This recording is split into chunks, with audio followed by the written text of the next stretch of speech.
Hey guys, welcome back to the channel and back for another Ninjago video. Now, today we'll be tackling a rather interesting topic, ranking Ninjago deaths. Now, what do I hope to gain from this venture? Well, since Nia died in season 15, everyone's been wondering how the ninja team will react to her departure. Well, I believe examining some of the main Ninjago deaths of the past may help us reach an understandable conclusion to what we can see from the ninja in the future. Now, I will not be covering every death from every character who has ever left in the Ninjago world. That is not the point of this video. I will also not be including Nia's quote-unquote death from season 15 because that story is still kind of right in the middle there and we haven't seen how the ninja will react to it, so I will not include that in this list. I'll just be ranking 8 different Ninjago deaths that specifically affected the ninja in the past to possibly determine how they'll act in future seasons. I'll be ranking these deaths off of the amount of emotion shown, the length of time the ninja were deeply hurt by the loss, and how many of the ninja were involved in the moment. Of course, everything I say in this video is just my opinion, and you definitely do not have to agree with me because it's just my opinion. With that, let's dive right in. Now, to kick off this list, in slot number 8, I have Zane's quote-unquote death from season 11. Now, after a sphere blasted Zane away to the Netherrealm, the rest of the ninja thought he was actually dead, he was actually gone, but I don't think we really saw very much emotion from anybody other than Pixel. We also went through this moment very fast, and the viewers never got to actually hold on to, oh, he's gone, like, that did not happen. Now, I know that the writers did not want us as fans to get invested in the story, since Zane was not actually technically dead, but I feel like the ninja should have felt something towards his loss. It just felt like they shrugged it off for the most part. I don't know, maybe this is just me, but I felt like Zane's death in season 11 was very lacking in many ways, so it takes the 8th slot. Moving out of the bad and into the good, we have Garmadon's sacrifice from season 4 taking the 7th slot. Now, this death wasn't exactly emotional in the way that people were breaking down and crying, but it was a very solemn and sober moment for all the ninja. It wasn't exactly sad, but it was heavy nonetheless. The reason why I like this scene so much is that it brought the rest of the ninja together. Their sensei Garmadon had sacrificed his life to save them. And that sacrifice fueled the rest of the ninja, and it really brought up Lloyd's character as he fought through the pain of losing his father, but ultimately accepted it and was able to move forward leading his team. It also wrapped up season 4 very well, so it does take the 7th slot. It wasn't exactly very emotional, that's why it's a bit lower, but it was definitely a very important and key moment in the Ninjago timeline. Alright, moving on to slot number 6, we have what I've titled Team Death, Season 8 and 9. Now, what I mean by Team Death is when Garmadon crushed the Destiny's Bounty with all 4 ninjas still inside it, which made it look like they died. Now, I can't really talk about Nia's reaction here since that's not the focus of this video, but Lloyd was hit pretty hard. He fell down very far and was very depressed and felt like he couldn't lead anyone anymore. This is very important to see, and I'll touch on it later in this video. But why it's a little lower on this list is because it didn't affect the other ninja as much, because obviously they were still alive and just in another realm. But I feel like this is very important for Lloyd's character in the story, which is why it takes 6th slot. Moving on to our 5th slot, Wu's quote-unquote death from season 1. Now, we all know that in season 1, the Great Snake, the Great Devourer, actually ate both Wu and Pythor when it was released from its prison. But similar to Garmadon's death, it brought the ninja together. They were down, they all felt the loss, and we could see that they didn't really want to go forward, but they let his loss and his sacrifice fuel them. We also got to see a more mature side of Kai as he stood up and was kind of able to lead the team, saying what would Sensei Wu would have wanted. And I love seeing this more mature side of Kai, and I hope to maybe see that in the 2022 season. Moving forward to slot number 4, I have another Sensei Wu death from season 7 when he was lost time. One reason this is higher than some of the other deaths on this list is because it lasted longer and the ninja had to learn how to cope without their master for a longer period of time. But once again, it brought the ninja closer as a team, and the rest of the ninja were able to accept Lloyd as their leader. They all felt the loss, but they were able to accept it and move forward, which I think is very powerful. Maybe it's overlooked because season 7 I feel like is an overlooked season, but this is a pretty powerful moment for the ninja to accept that their master may be gone, but able to also accept Lloyd as their leader. I think that is pretty powerful, and how Wu's quote-unquote death was able to actually bring the ninja closer together as a team, beautiful. Absolutely love that. Alright, we are entering into my top 3 most impactful Ninjago deaths, and taking the third slot is Nia's quote-unquote death from Season 6. As we all know, when trying to take out Narukam the Jinn, Nia was actually hit with the same poison that was fatal to a human, and actually ended up dying. Now, Nia's death obviously affected Jay the most, as we see him weeping and sobbing and crying over her. But let's take a look at some of the other ninja real quick. Kai, we see him as he looks at his sister and puts his head in his hands. Now, I was just like, oh, Kai, oh man, this is gonna hurt you so bad. So we can definitely see that Kai was very impacted by this moment of possibly losing his sister. Some of the other ninja, Zane, he definitely looks sad for a moment, more shocked. And then he looks at Kai and immediately has that look of, are you okay? I love that. Zane wasn't concerned with himself because obviously he was not connected to Nia as much, but immediately his attention goes to Kai saying, are you okay? Like, I just love that. But what's up with Cole and Lloyd?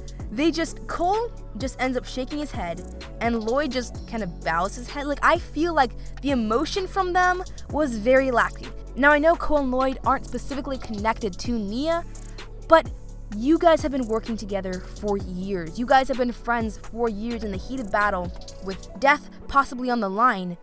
Wouldn't you feel something?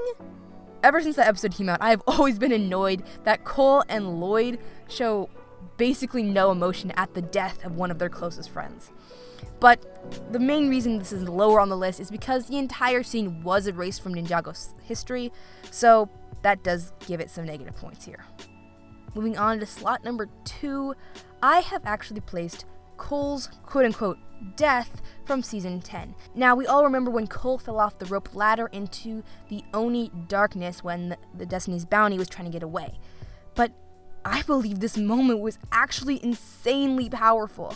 Now, we know Cole didn't die, he actually survived and somehow survived the cloud as well, but we see all the ninja feel this loss, the loss of their friend, and it is powerful. Kai freaking out, trying to go back, trying to do this. Nia kind of just in shock as she realizes what she's done. And Zane trying to get a hold of Kai, trying to say, stop, no, it's too late, it's too late. All of these moments were just, you could feel the impact of this. The impact that all the ninja were feeling. And when Lloyd came back on board and was like, wait, where's Cole? Everyone just, you could feel that heaviness just enter the scene immediately. And so, very strong emotion here. And this is probably what was lacking from Nia's death in Season 6. It's just this strong rush of, no, this can't be. I wish we had seen maybe more of that in Season 6. The only thing that bothers me here is if Cole had actually died, like if he had actually fallen and broken every bone in his body and had died, it would have been entirely Nia's fault. Just like, the worst way to go is because one of your closest friends forgot which way the boosters went on your ship. That would have been terrible. That would have been the worst way to go. It would have been all Nia's fault, and that's the only reason why this scene bothers me. But it does take my second slot because of the emotion that each of the ninja felt towards the loss of Cole.